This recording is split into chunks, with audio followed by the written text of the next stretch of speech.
Olá, queridos, a paz do Senhor, esse é o seu ADEC TV e hoje nós estamos no quadro Lições Bíblicas. Estudaremos hoje a lição de número 8, Naamã é curado da lepra. O texto áureo está no segundo livro dos Reis, capítulo 5, versículo 14, e está escrito assim: Então desceu e mergulhou no Jordão 7 vezes, conforme a palavra do homem de Deus, e a sua carne tornou como a carne de um menino, e ficou purificado. Verdade prática. Deus não opera milagres necessariamente segundo nossas expectativas. Ele faz da forma e no momento que lhe apraz. A leitura bíblica em classe está no segundo livro dos Reis, capítulo 5, versículos de 1 a 10, versículos 14 e depois do 25 a 27. A nossa lição, como sempre, tem alguns objetivos. O objetivo geral, revelar que Deus deseja curar e salvar a todos. E ainda 3 objetivos específicos. Primeiro, relatar a busca de Naamã por sua cura, salientar o orgulho e a falta de fé de Naamã e, por fim, identificar a ambição de Geazi. Mais uma vez comigo, professor Joás, muito bem-vindo. Amém. Chegamos na lição de número 8, mais da metade da lição já se foi, e agora nós ainda estamos falando das proezas do ministério do profeta Eliseu. Já é a segunda lição que estamos tratando desse legado, desse grande homem de Deus. É uma lição extraordinária, muito boa, está no segundo livro dos Reis, capítulo 5, uma história muito conhecida e de uma profundidade espiritual muito grande. Bom, é o que nós vamos falar hoje, né, professor? Com certeza, tem muitas lições preciosas para nós aí nessa lição. Muita coisa bacana sobre o agir de Deus, né? Até mesmo na vida de pessoas estrangeiras que nem conhecia, né? Nem conhece a Deus e Deus se inclina para mover, né, para se revelar a essas pessoas. Isso é uma história muito bacana, a história de Naamã. Professor, vamos dar uma situada bem na introdução aqui. Eu vou ler a introdução e a gente dá uma situada histórica aqui desse contexto de 2 Reis, capítulo 5. A cura da lepra de Naamã nos revela que os métodos de Deus nem sempre são fáceis de compreender. Naamã, o comandante do exército da Síria, precisou exercitar sua obediência e fé ao mergulhar no rio Jordão, pois tal ato era demasiadamente humilhante para um homem de sua posição. Porém, ao deixar de lado o orgulho e cumprir a rigor o que Eliseu lhe dissera, Naamã alcançou a cura. Professor, é muito interessante quando nós falamos desse posicionamento histórico de 2 Reis. Israel já havia sido sitiado, algumas pessoas já haviam sido levadas escravas e o Império Sírio nessa época dominava. E nesse contexto aparece esse chefe do exército, esse general de exército, Naamã. No meio dos exilados foi uma menina, que a Bíblia não menciona o nome dela, mas com certeza uma menina que ainda por ser nova, mas conhecia os grandes feitos de Deus e as histórias do profeta.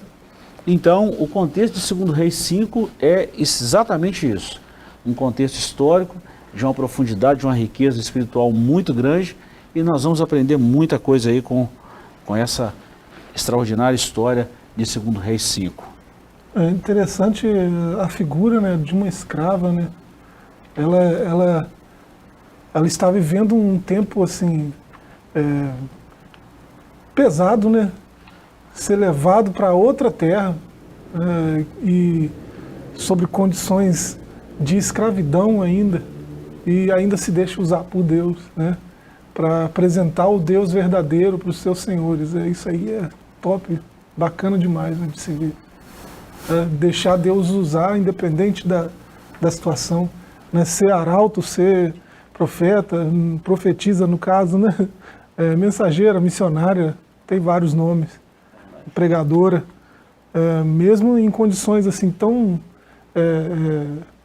adversas, né, condições tão extremas, né, de estrangeira e ainda escrava. Faz a gente pensar muita coisa, né? Pois é. Hoje um monte de gente livre não está cumprindo o chamado de Deus na vida dele, e essa menina tinha todas as características, tinha todos os motivos para estar ali, sendo escrava na casa de uma pessoa que maltratou seu povo, e mesmo assim ela preferiu abençoá-lo ao invés de amaldiçoá-lo. Ela poderia ter deixado esse homem morrer sem falar dos feitos de Deus, mas ela optou em continuar servindo a Deus, em revelar o seu Senhor, que se ele tivesse em Israel, algo de bom aconteceria, se ele conhecesse a Deus de profeta, e foi o que aconteceu. Isso traz muita lição pra gente, né? Demais da conta. Menina de Deus, né? É, Bom, hoje nós não sabemos o nome dela, mas com certeza saberemos um dia, né? com certeza. Muitas curiosidades aí que nós vamos trabalhar. Professor, o ponto central dessa lição é o seguinte: o Senhor trabalha por meios inimagináveis. Quem imaginaria que o profeta Eliseu ia falar com Naamã para ele descer e mergulhar 7 vezes no Jordão, sendo que lá na Síria tinha muitos rios, vamos falar assim, mais limpos, mais charmosos, que daria mais enquete, e o profeta vai falar logo o Rio Jordão. Deus trabalha de maneiras... o jeito de Deus trabalhar é intrigante até, né? Uma escrava ensinando o seu mestre, o seu senhor, né? Um rei que conhece a Deus, né? Fica apavorado quando alguém que não conhece vem atrás, né? Vem buscar esse Deus, coisa estranha, né? Uma escrava ensinando o seu senhor em condições, essas condições que ela estava, né? Aí um leproso fica limpo com a pele de criança, né? E esse leproso é o estranho, é o estrangeiro que não conhecia a Deus, agora conhece. E um aprendiz de profeta, né? Que conhece a Deus, que está no meio do povo de Deus, na terra de Deus, né? No meio do povo escolhido, treinando para ser profeta, fica leproso por causa da ganância, por causa né, do jeito que agiu. Então tem o trabalhar de Deus nisso tudo aí é muito intrigante, né? E traz muitas lições, né, para nós. E todos esses episódios, todos esses personagens têm muito a nos ensinar, né? Verdade. Bom, professor, nós vamos aí no capítulo 1, vamos saber um pouquinho de Naamã, desse chefe do exército da Síria, um general, era comandante de honra, né? E nós vamos aprender um pouquinho desses 3 tópicos aí no capítulo 1. Naamã, um comandante honrado. 2, a escrava, uma testemunha de Deus. E 3, a caravana de Naamã. Bem nessa introdução nós já falamos desses 3 tópicos aqui. Mas eu vou ler e a gente comenta juntamente aí sobre esse primeiro capítulo aí. Naamã era um ministro do alto escalão do governo da Síria, cuja capital era Damasco. A Síria havia atacado Israel várias vezes, e nós temos aí várias referências. 1 Reis 11, 25, 20, versículo 1, versículo 22, e depois capítulo 22, versículo 31. Naamã era um comandante admirado e respeitado por todos devido às suas muitas vitórias e batalhas. Mas era leproso, e essa doença afetava sua integridade e o deixava vulnerável. Era um camarada cheio de vitórias, cheio de batalhas vencidas, mas tinha essa enfermidade que o perturbava e o deixava vulnerável. Ao mesmo tempo que era forte, era fraco. É interessante, né, o que o texto bíblico diz sobre ele, né, sobre o personagem Naamã. Logo no primeiro verso, né, fala que ele era um grande homem. Fala que ele era um homem de muito respeito, respeitado até pelo seu senhor, o rei, né, e que era homem valoroso. Aí tem um porém, né, porém leproso.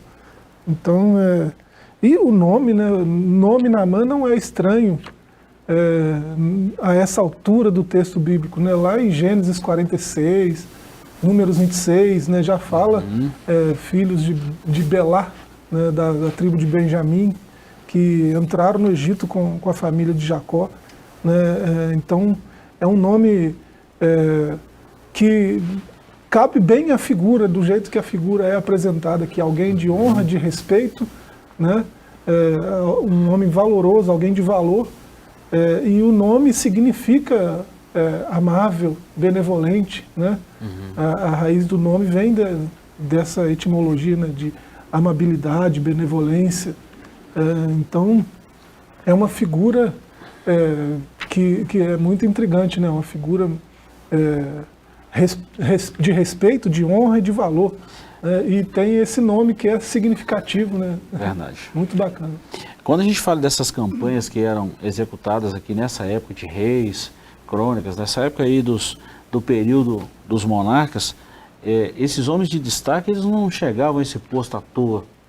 Era um homem assim que já enfrentou várias e várias lutas, batalhas e venceu, foi vitorioso, né? Era diferente das guerras de hoje. Então essas campanhas que eram feitas, né? Quando a gente está falando de campanha, nós estamos falando de um caso de guerra. Esse Naamã, ele era um camarada de alto destaque, né? Ele não era não desprezando os demais postos, né? Mas ele não era um posto ali, um pracinha, ele era uma patente alta, né? Comandante, general, aí para lá. Comandante. Mas só que tinha esse problema, leproso. Nesse contexto aparece essa menina, que é o ponto 2, né? A escrava é uma testemunha de Deus. Em uma de suas incursões de guerra contra Israel, Naamã fez uma menina de escrava. Está lá em 2 Reis 5:2. Esta passou a morar em sua casa e, vendo o sofrimento do seu senhor, sugeriu ao esposo de Naamã que fosse falar com o profeta Eliseu. A escrava se tornou um agente de Deus na casa de Naamã, ainda que na condição de serva. Não importa onde estejamos e nem onde nossas condições, sempre haverá uma oportunidade para falarmos de Deus às pessoas. Já falamos disso, que essa menina tinha todas as características para ser uma menina deprimida, para baixo, né? E cheia de problemas psicossomáticos, vamos dizer assim. A pessoa que foi lá e dizimou o seu povo, agora é o seu Senhor. Longe de casa, longe dos familiares, longe de todos. E mesmo assim ela é uma boca de Deus, né? Deus usou a boca dessa menina para abençoar o seu Senhor. Isso é fantástico. Isso mostra um amor incondicional, né? Isso mostra o caráter amoroso dessa escrava, né? Que mesmo em tempos desfavoráveis, fala do amor de Deus, fala desse Deus grandioso e fala de como esse Deus usa homens, né, em lugares específicos. Então ela é um arauto, né? Alguém que anuncia com intrepidez, apesar das circunstâncias, a palavra da verdade. E isso nos diz muita coisa, não só sobre a menina, né, mas também sobre o ministério de Eliseu. Né? Ela fala desse profeta, mesmo estando distante de Israel, e mesmo sendo tão nova, né?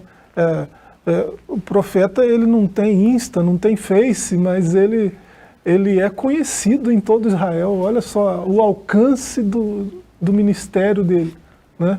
Sem ter grandes condições midiáticas, né? Olha o alcance do ministério desse profeta. Alguém está distante, né?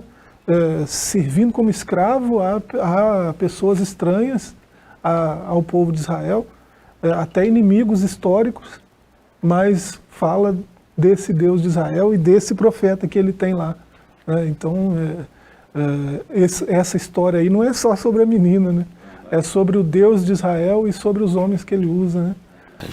É muito interessante. Gostei disso, professor, que uma das vezes a gente, quando lê 1 Reis 4, né, que Eliseu aumentou o azeite da viúva, acabei de falar isso aqui, você vê aqui Naamã, parece que muitas pessoas têm o foco nesses personagens, quando deveria ter o foco no verdadeiro sujeito ali de ação que fez e sempre fará. Isso é muito bom. Professor, um negócio que eu acho muito interessante dessa menina, né, tem muitas pessoas que usam uma frase muito pejorativa, eu não gosto dela. E, por mais assim que na hora da raiva, na hora da ira, as pessoas acabam falando, né? Por exemplo, vou citar exemplos aqui de frases que as pessoas costumam falar e que não pensam a falar isso aí. Uma delas, por exemplo, bandido bom é bandido morto. Se essa menina pensasse dessa forma, jamais ela iria abençoar a vida de Naamã através dessa palavra. Então a gente precisa... Falar do amor de Deus para o meu opressor. Para alguém que dizimou minha família. Né? Mas esse é o princípio do Evangelho. Né? Quando a gente vê Jesus, o exemplo de Cristo, ele fez exatamente isso. Cuspiram nele, bateram, fizeram tudo o que tinha de fazer, pregaram na cruz, e mesmo assim ele, Pai, perdoa porque não sabe o que fazem. Esse sentimento, Paulo é sensacional, né? Escrevendo a Filipenses 2,5, ele fala: de sorte que haja em vós o mesmo sentimento que houve em Cristo Jesus. O sentimento do coração dessa menina aqui foi um sentimento de amor, um sentimento de, vamos dizer assim, misericórdia. Ela reconheceu o senhorio de Naamã, viu a situação decadente, né? Vamos falar assim de depreciação física, e mesmo assim ela foi usada por Deus, e nós vemos aqui o desfecho dessa história. Então é bom a gente reforçar isso aí, lembrar nesse mundo aí de tanta maldade, de tanta coisa ruim, onde as pessoas estão falando coisas que não devem. É bom a gente, ao invés de maldição, liberar uma palavra de bênção, né? É claro que Naamã, conhecendo o Deus verdadeiro, né, ia mudar de vida, ia ter uma vida transformada, ia ser uma outra pessoa e talvez ia tratar essa escrava de outra forma. É claro, mas eu não sei se ela pensava desse jeito quando ela falou do amor de Deus, né? Tem um homem de Deus lá em Israel. Eu não sei se ela estava pensando nisso. Me parece que ela estava pensando com um coração amoroso mesmo, né? Meu Senhor, ele é tão valoroso, né? Ele é tão amável, ele é tão benevolente, ele é um homem tão bom. E tem essa doença que o aflige. Se ele conhecesse o homem de Deus, né?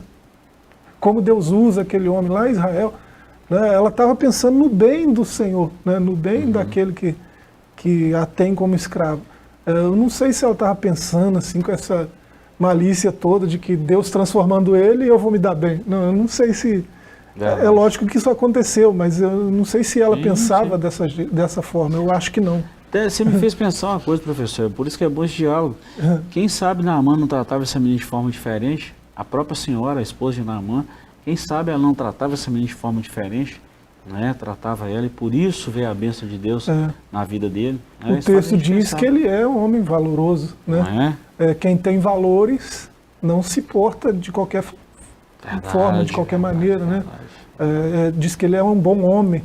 O texto bíblico, que não tem sombra, não tem mentira, não tem variação. Né? Então, com certeza, eu acredito que ela se compadeceu dele, por ser um homem bom sofrendo. Ela se compadeceu e apresentou o Deus verdadeiro para ele. Muito bom, muito bom. Ponto 3, a gente encerra aqui esse capítulo 1, a caravana de Naamã. Naamã acreditou na palavra da escrava e foi até o seu rei a fim de lhe contar o que ela lhe dissera. O rei Sírio preparou uma carta ao rei de Israel recomendando a cura do seu comandante, bem como enviou presentes.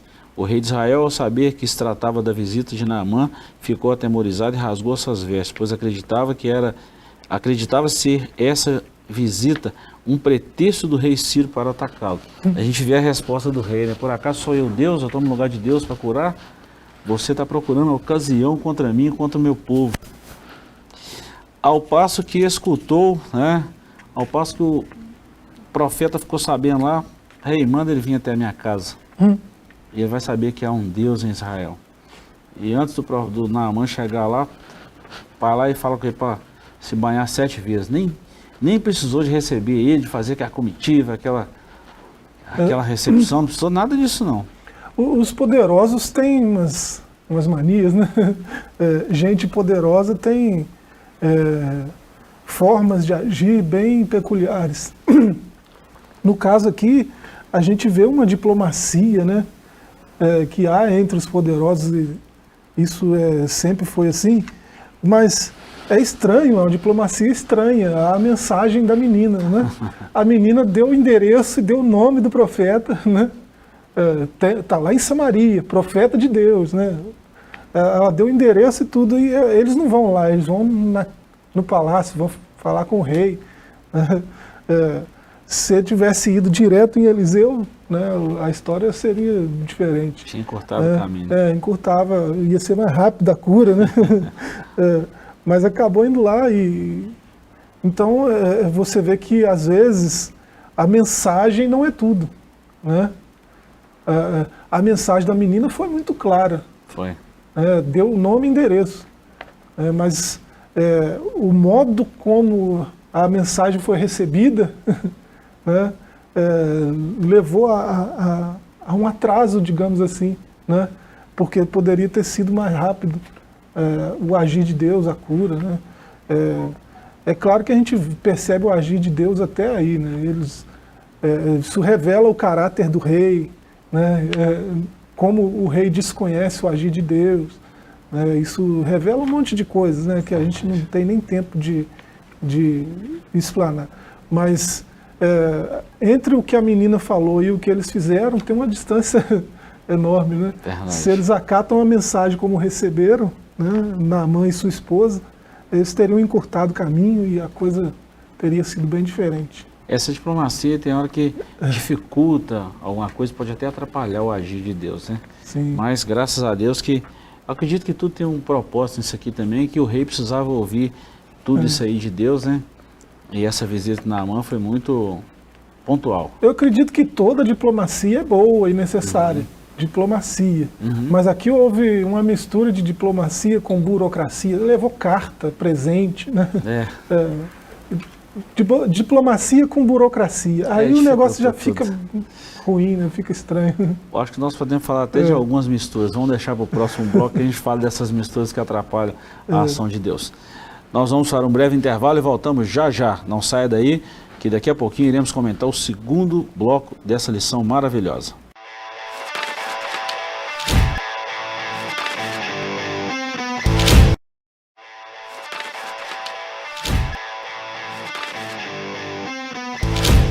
Olá, queridos, estamos de volta. Estamos falando hoje da lição de número 8, Naamã é curado da lepra. Professor, nós encerramos o bloco anterior falando de algumas burocracias, algumas misturas que atrapalham a ação de Deus. Aqui é citada uma, né? Poderia ter cortado o caminho e mesmo assim resolveu burocratizar. Algumas burocracias atrapalham muito a ação de Deus, né? Não é que Deus está sujeito a essas burocracias, mas é o homem que se limita à graça de Deus. Sim. Deus tem um caminho, né? Aí a gente quer pegar um monte de vias que não são o caminho. Né? Isso com certeza dificulta, atrapalha aquilo que Deus já quer fazer. Né? E o homem sempre acaba atrapalhando. O homem sempre está ali enfiando a colher de pau, né? A síntese desse tópico, professor, que nós lemos no bloco anterior, o Senhor está pronto para curar, basta que o busquemos e depositemos nossa confiança e fé nele. É muito importante isso aqui também, né? Deus está sempre pronto. Isaías 55:6 tem um texto muito legal, buscar o Senhor enquanto se pode achar, invocar enquanto está perto. Ele está perto mesmo e pronto para realizar, né? Deus quer sempre o melhor, né, para os seus, né? Verdade. Então, e isso é outra lição que a gente aprende com essa história aí de Naamã. Né? Deus quer salvar, Deus tem perdão disponível, salvação disponível para todos. Né? É preciso responder ao chamado dele, né? Responder ao que ele faz para que nós alcancemos esse perdão e essa salvação. Né? Muito bom. Bom, professor, acho que nós fechamos aqui o capítulo 1, tá ok? Vamos para o capítulo 2. O mergulho no Rio Jordão. Também 3 subtópicos. Primeiro, Eliseu não se impressionou com a pompa. 2, a decepção e a cura de Naamã. E 3, Deus ainda opera milagres e não misticismos. Gostei disso aqui, tá? Ao saber o que estava acontecendo e o porquê de o rei de Israel rasgado as suas vestes, Eliseu disse: por que rasgaste as suas vestes? Deixa ouvir a mim e saberá que há profeta em Israel. Então o comandante Naamã foi até sua casa e Eliseu recebeu. Porém, ele não o recebeu, mas mandou um mensageiro com as instruções de que ele havia de fazer para ser curado. Eliseu não chegou nem a falar assim, abriu a porta, entra, toma um café aqui comigo aqui, ou toma um chá, ou senta aqui, vamos conversar um pouquinho, como é que é uma nascida, como é não. Lá de fora mesmo, Eliseu falou assim, ô Geazi, vai lá e fala com Naamã que vai proceder assim, assim, assim. Pronto, acabou, é isso aí. E o Naamã ficou decepcionado, ficou doido com essa resposta do profeta Eliseu. Naamã tinha uma expectativa, né? E ele revela essa expectativa aí no texto, né? Ele queria ser recebido com a honra que ele tem, né? Por causa dos títulos e por causa do homem que ele é e tal. E nada disso acontece, né? Suas expectativas são todas frustradas. O que acontece é que, por mais que às vezes a pessoa seja digna mesmo de honra, e o cargo que ela ocupa seja digno de honra, né? O que Deus espera para agir na vida de qualquer de quem quer que seja, né? Seja qual for o título que tenha, seja qual for a posição que ocupa, o que Deus espera das pessoas em quem Ele quer agir é humildade, né? Isso, para os leitores mais assíduos da Bíblia, né, isso é muito nítido, muito claro, né? Não tem muita dúvida nisso aí, não. Né? Deus busca sempre trabalhar com pessoas humildes. E parece que naquele momento essa não era a postura de Naamã. Que o texto diz que não era uma pessoa ruim, era um bom homem. Sim. Mas tinha esse problema do orgulho, né? E Deus foi quebrando isso, né? Todo esse processo, né, da escrava apresentar a verdade para ele, ensinar para ele o caminho da verdade. Um escravo, né? Desde esse processo até o Jordão, foi Deus quebrando o orgulho dele cada vez mais, né? É impressionante isso, professor. Eu vejo como homens de Deus, vamos falar assim, homens extraordinários que Deus já usou, eles não procuram essa fama, não procuram essa pompa, né? E foi o que realmente Eliseu ele não se impressionou com aquela carruagem, com aquele tanto de ouro e prata e roupas e especiarias, etc. Me fez lembrar, já falamos isso aqui inúmeras vezes, em 1904, do avivamento no país de Gales, quando as mídias começaram a procurar, tanto ele quanto outros depois, outros nomes de avivamentos, grandes avivamentos de Deus, Evan Roberts, ele saía de cena, literalmente saía de cena, o pessoal querendo procurar entrevista, como é que fazia para chegar nesse nível aí e tal, ele se desvencilhava daquilo ali, escorregava, igual Jesus fez com os gregos, que João relata. Homens tremendamente usados por Deus são tremendamente humildes, né? Verdade. Isso é fato, né? E outra característica, né, da vida de pessoas que Deus usa, além da humildade, é a obediência, né? Verdade. Você vê que o ponto 2 aí, né? Você vê que Naamã mesmo contrariado, decepcionado, né, teve o seu orgulho ferido várias vezes, quebrado várias vezes, ele contrariado, ele obedece, né? Depois de ser repreendido pelos próprios escravos que estavam com ele ali, né? Os próprios servos que foram junto com ele na caravana, né? Aí, mesmo contrariado, ele é convencido de que obedecer é a melhor coisa a fazer, né? Não é tão difícil assim, 7 mergulhinhos. Você já está aqui, andou tão longe. É porque mergulhar envolve mais humildade, né? Descer alguém daquela posição, né? Fazer isso. É o osso da serviço que tem que se encurvar e por aí vai. E para um comandante, para alguém ir perto de outras pessoas ainda, mostrando a fragilidade perto de outras pessoas, é muito complicado isso aqui, tá? Mas por que Deus agiu na vida de Naamã, né? Porque ele mesmo contrariado obedeceu. Verdade. Isso traz muita lição para nós, professor. Muita coisa, tá? Muitas vezes a gente não concorda com algumas coisas, mas mesmo assim a gente obedece. Vai lá e faz. Isso agrada muito a Deus. E ser submisso, ser obediente, é exatamente fazer aquilo que a gente não quer. Porque se eu fazer o que eu quero, eu não estou sendo obediente, estou sendo conivente, estou sendo... útil ao agradável, pronto, né? Isso não é palavra minha não, tá? Eu quero fazer essa alusão aí ao pastor Saulo, que me falou de uma forma muito interessante um dia. Abraço, pastor Saulo. Eu lembro que ele me falou isso muito assim, foi muito clara a mensagem dele. Pessoal, pastor, muitas das vezes as pessoas obedecem, concordam, né? E obedecer é fazer uma coisa que a gente não concorda, que a gente não queria fazer. Isso é obediência. Pastor Saulo é um dos mestres que a gente tem a alegria de conviver, né? Verdade. A honra de conviver, de estar perto, né? Verdade. Mestres assim tão próximos, é bacana, né? Ter amigo profeta, né? Bom, muito bom. E a gente perto, você sabe que a gente só escuta, né? Isso é bom. Muito bom. Ponto 2 aí, o 3, a gente segue aí nosso comentário. O comandante sírio esperava que o profeta o recebesse com honras e que ele tocasse com as mãos, mas a ordem foi de mergulhar 7 vezes no Rio Jordão. A decepção de Naamã foi evidente. Foi precisa a intervenção de seus empregados para que a ordem fosse cumprida. Contrariado, o comandante mergulhou 7 vezes no Rio Jordão e sua pele ficou como a de uma criança. Ele estava purificado de sua lepra. Rapaz, imagina a primeira vez, segunda, a 6ª vez. Imagina ele olhando assim, rapaz, mas... E desceu mais uma vez, quando saiu, pele lisinha, igual de uma criança. Faça ideia a alegria do coração desse homem. E ele, pelo visto, era idólatra, né? Pelo visto, não conhecia o Deus verdadeiro, adorava outros deuses, ele faz um compromisso, né, com ele mesmo de nunca mais adorar outro Deus, senão o Deus verdadeiro, as palavras que ele usa.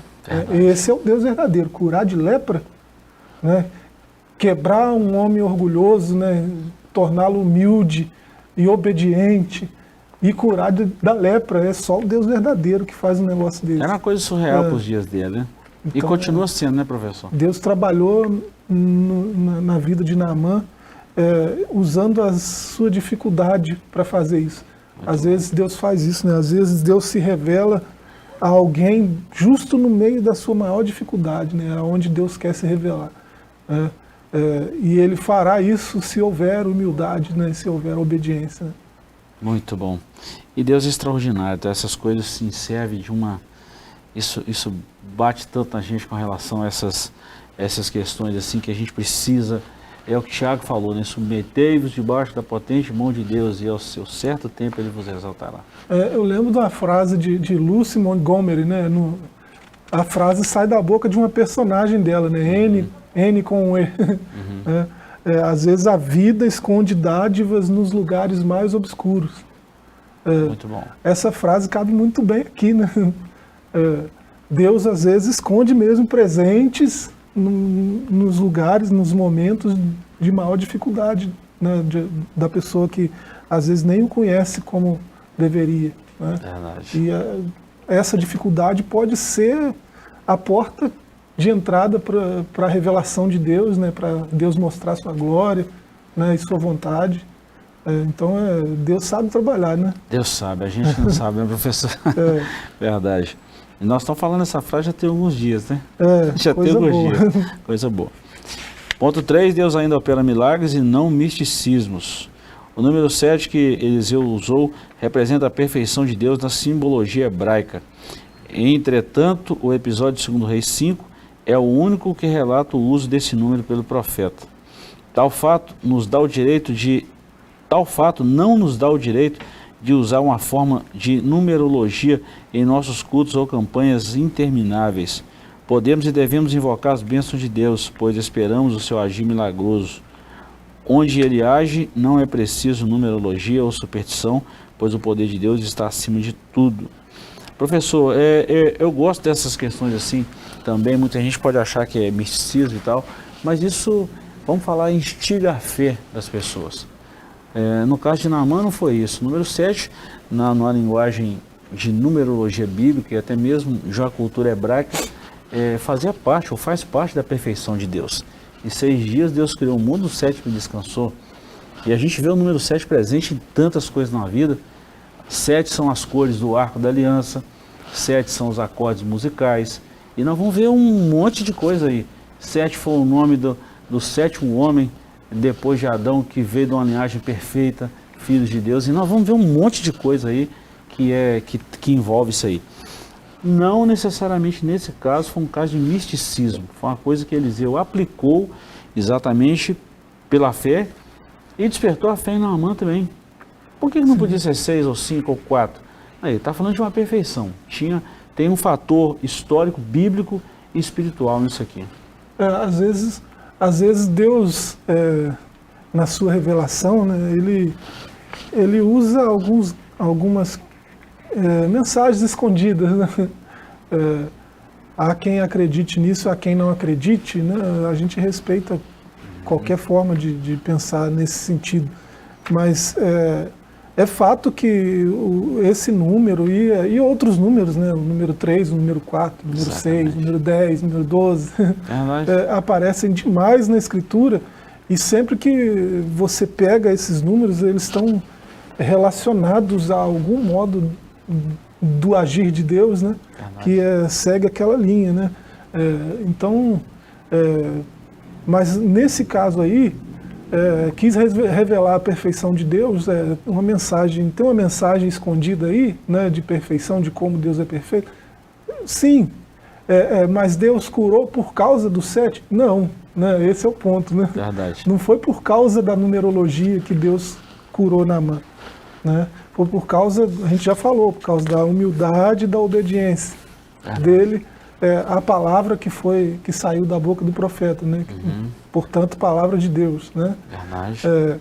Então, a numerologia, ela tem a sua utilidade, mas essa utilidade não tem nenhum tipo de misticismo. O poder não está no número, né? O poder não está na numerologia. As 7 campanhas do não sei o quê, as 40 semanas do não sei o que lá, né? As 12... Né? Não tem isso. O número não tem esse poder. Né? O número não tem esse poder. Esse é o ponto aí, né, que está sendo frisado aí. Isso é muito bom, professor, quando a gente fala disso, porque a gente precisa ter muito cuidado com essas inovações que tiram o brilho da palavra de Deus, tiram o brilho de Cristo. Daqui a pouco as pessoas valorizam mais o título do que quem está operando atrás daquilo ali. E tem que ter muito cuidado com isso. Muito cuidado. Nosso tempo está quase chegando ao final, professor. Vamos falar um pouquinho aqui do capítulo 3, a gente encerra. Geazi é acometido da lepra. E nós temos aqui 3 pontos. A rejeição dos presentes, talvez não dê tempo da gente ler, mas nós vamos só os subtópicos aqui. Ponto 1, a rejeição dos presentes. Ponto 2, homens de Deus não se deixam vender. E ponto 3, por ganância, Geazi é acometido da lepra. Bom, vamos fazer uma síntese aqui. Naamã é curado, e depois ele passar por aquele processo todo que nós já citamos, o tempo é muito curto para a gente falar, mas a pele dele é restaurada, a moral dele 100% restaurada, né, porque aquilo mexia com ele, o ego mexia com o homem Naamã, e ele então resolve abençoar o profeta, que também não é errado, né, professor? De jeito nenhum. Não tem nada errado nisso aí. Mas o profeta recusou aquilo ali, pessoal, eu não quero isso aqui, eu já tenho o suficiente para mim, pode ficar... Não, profeta, não. Fique em paz, rapaz. Não quero não. Fique em paz. Talvez se fosse hoje, não teria essa resposta. Prata, roupa fina, roupa de marca. Quantos likes vai dar aí, né? Então talvez seria por esse caminho. Mas Eliseu não quis isso. Não quis. No que ele não quis, o servo dele, um menino que estava sendo preparado para, vamos falar assim, para assumir um cargo importante também, estava sendo preparado para ser um profeta. É incrível a gente falar isso, mas é verdade, isso é bíblico, né? E ele então corre atrás de Naamã e, rapaz, meu senhor falou que aquela hora ele pensou direitinho lá e eu preciso disso aqui. E quando ele chegou, ele recebe aquela palavra dura de Eliseu e ele foi acometido pela lepra, né? Uma lepra maligna, vamos falar assim, né? Não tem lepra benigna, é maligna mesmo. E ele passou a sofrer do que Naamã sofria. E pela palavra de Eliseu, se tiver descendente de Geazi hoje ainda, né, vivo, se tiver alguém, né, da linhagem dele, está leproso. Né? Ele e toda a sua linhagem. Né? Verdade. Então foi uma palavra dura. Né? Uma dessas dualidades aí dessa passagem. Né? Um estrangeiro leproso volta para casa limpo, né? E um israelita limpo volta para casa leproso. O agir de Deus às vezes é meio paradoxal, né? Mas é porque um tinha o coração reto e o outro tinha o coração ganancioso. Né? Você vê o que Geazi pegou de oferta foi muito mais do que o que Naamã trouxe de oferta. Aqui está dizendo que se não dá para saber, né, se era a mesma oferta, dá para saber. O verso 5 fala o que ele trouxe, o que Naamã trouxe de oferta. 10 talentos de prata, 6 ciclos de ouro e 10 mudas de vestes. Né? E no verso 26 está dizendo o que Geazi pegou de Naamã. Né? Ele pegou prata, vestes, olivais, vinhas, ovelhas, bois, servos e servas. Que camarada, hein? Não está escrito que Naamã trouxe isso. Da onde Geazi tirou vinhas, olivais de Naamã? Né? Foi algum compromisso de compra e venda, ou alguma coisa desse tipo, né? Algum certificado de direito, né? De propriedade. Né? E servos e servas. Para que isso, né? E sem falar que Geazi inventou uma historinha lá. Né? Foi o profeta Eliseu que me mandou. Ele se arrependeu de abrir mão da sua generosidade. Se arrependeu, ele quer a oferta. Ele usou de mentira. Aí mentiu mais ainda, dizendo que tem 2 filhos dos profetas lá, né, que também tem essa e essa necessidade. Ele usou mentira em cima de mentira. É problema, e hein? por isso é ficou problema. leproso, né? Só, professor, que aí nós vimos 2 coisas. Primeiro, o homem rejeita, né? Deus trouxe 2 lições claras disso aqui. Primeiro, com um povo distante viu uma grande luz, e quem deveria ter essa luz estava em trevas. Né? É o que você falou agora há pouco. Então, Eliseu não quis. Hoje ainda prevalece isso, que os homens de Deus, eles não se vendem. Operou um sinal, pregou uma grande mensagem, cantou um hino de louvor a Deus, que centenas de pessoas tomaram a decisão de aceitar Cristo. A glória sempre vai ser de Deus, sempre será de Deus. E ainda que tenha homens de Deus que se vendam, né, uma coisa que é impossível é vender as bênçãos de Deus. Isso é impossível. A lição que Eliseu está querendo passar aí é essa. Não se negocia. Eu poderia, né? até me vender, né, dar essa oferta aqui para mim. Eu poderia me vender. Mas vender as bênçãos de Deus, não. Quem curou não fui eu, então eu não mereço oferta. Verdade. A mensagem que ele passa é essa. Por que ele não pegou a oferta? Porque ele não fez nada.